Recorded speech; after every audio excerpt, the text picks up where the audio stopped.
फार महत्त्व द्यावं असं वाटत नाही त्यांनी उपस्थित केलेल्या प्रश्नाला. दादा, पवार साहेब शेवटची सभा करत असायची, परंतु आता ते आपल्या जवळच्या मित्रांना भेटत आहेत.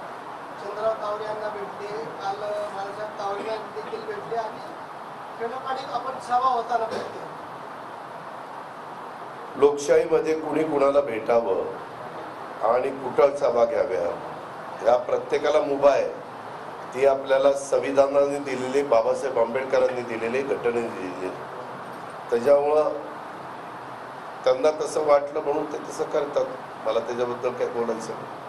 एबीपी माझा आणि सीओकडून एक सर्वे केलेला आहे. आता निवडणुकीच्या आधीचा सर्वे, तर त्यामध्ये आपल्याला एकही जागा मिळताना दिसत नाही या सर्वे. तो सर्वे आहे, रिझल्ट काय लागतो ते बघा. दादा, आपले सख्खे भाऊ कधी न बोलणारे, परंतु गावच्या एका सभेमध्ये बोलताना बोलून गेले आणि नंतर ते परत आता प्रचारामध्ये दिसले नाही आणि कुठं भाषण करताना बी दिसत नाही. त्यांना धक्का बसला, आपण आपल्याकडनं चुकीचं बोलणं गेलं.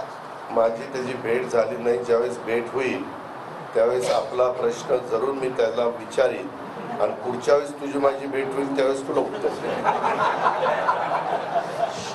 दादा, बारामतीत एकंदरीत राज्यात दुष्काळाची परिस्थिती गंभीर होत चाललेली आहे, पण सरकार त्यावरती गांभीर्याने विचार करत नाही असा सातत्यानं आरोप विरोधक करतात. आज सरकार म्हणून एकनाथराव शिंदे, देवेंद्र फडणवीस, मी आम्हाला आचारसंहिता कोड ऑफ कंडक्ट लागू आहे.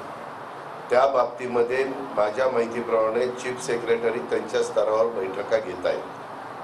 बारामतीमध्ये मधी कलेक्टर पण काही येऊन बैठका घेऊन गेले. अलीकडे ह्याच्यावर व्हिडिओ कॉन्फरन्सिंगच्या द्वारे तुम्ही कुठं काय चाललंय याची माहिती घेऊ शकता. बहुतेक ठिकाणी टँकर देण्याचं काम ते करतायत.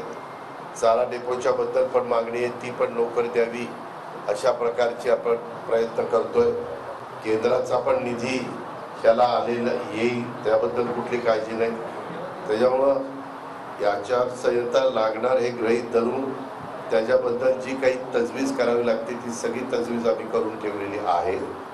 प्रशासन यंत्रणा त्यांच्यावर डबल लोड आहे की निवडणुकीची पण जबाबदारी अनेकांच्यावर दिलेली आहे आणि त्याचबरोबर हे पण एक नैसर्गिक संकट आलेले आहे, त्याच्यावर पण मात करून त्यांना तिथं लोकांना मदत करायची असते. दुहेरी.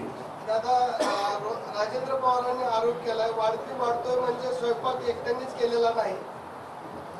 कधीच एकटा आचारी स्वयंपाक करतच नाही, त्याला बाकीचे सवंगडी लागतातच.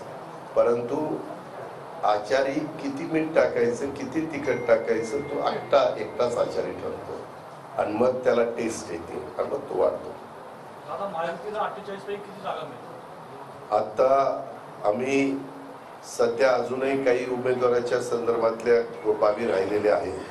माझे आज देवेंद्रजींची मीटिंग होईल. नेहमी आम्ही फोनवर त्या ठिकाणी बोलतो, परंतु विदर्भातल्या पहिल्या टप्प्यातल्या निवडणुकीमध्ये जिथं आत्ता मतदान होतंय तिथल्या सर्वच्या सर्व जागा महायुतीच्या निवडून येतील अशा पद्धतीने